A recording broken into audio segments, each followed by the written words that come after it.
Blessed morning everyone. Kala ko slow morning ako today, pero hindi po pala. Kasi bigla na namang naisip ang ate ko. Mamili daw po kami ng damitan ng tatay namin at ng pamangkin ko. At dahil napakadami po namin ginagawa sa umaga, lalo na kung may naasikaso ang mga estudyante, tanghali na po kami nakaalis. Sure ako dyan. Kahit mainit yun, simangot na ang person. Yan, dalawa lang po kami dyan ng sisi ko sa kotse niya kasi po, ang mga kasama namin, naka L300 sila. Ayan na po, nandiyan na po kami yan sa Euratex. Wala nga. Diyan po kami bibili ng higaan ng tatay namin. At sinulit ko na naman nga ang jowa ko dahil day off niya po ng araw na yan. Akala mo naman napakabigat ng bubuhatin na nek. Kasama rin po namin dyan ang Mira. Papunta na po kami niyan sa New Star. Bibili naman po ng mga damitan. Ang goal po namin magkapatid ngayon ay mabilhan po ng bagong phone at damitan tatay namin at mga pamangkin ko. Nagdalawang sasakyan po kami dyan kasi po yung ate ko may susunduin pa po siyang patient sa ospital. Yung hipag niya, kami naman po, mauna po kami sa kanyang umuwi.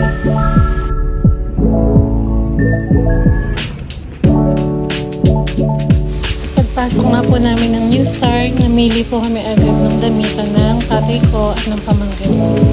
Yung panganay ko pong sa LK. Yan, nilalabas na nga po ng mga bagay. Tatlo nga po pala yung nakalimutan ko pati sa anak ng ate ko.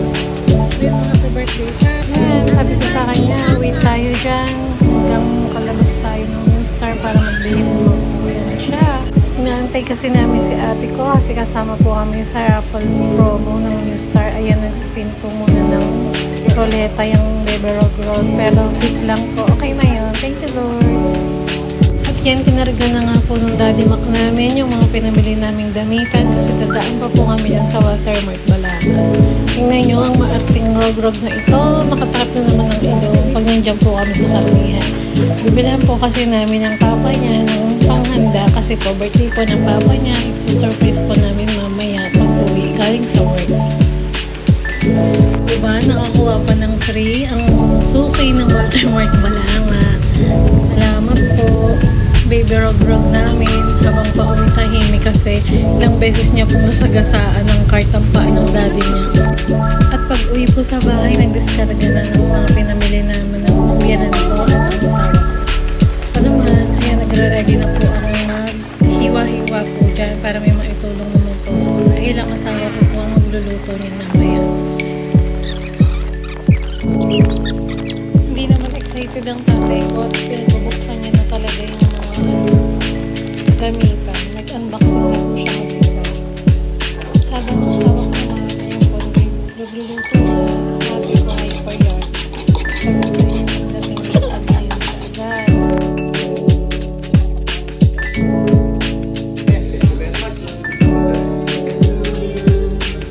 Happy birthday to you. Happy birthday, happy birthday, happy birthday to you.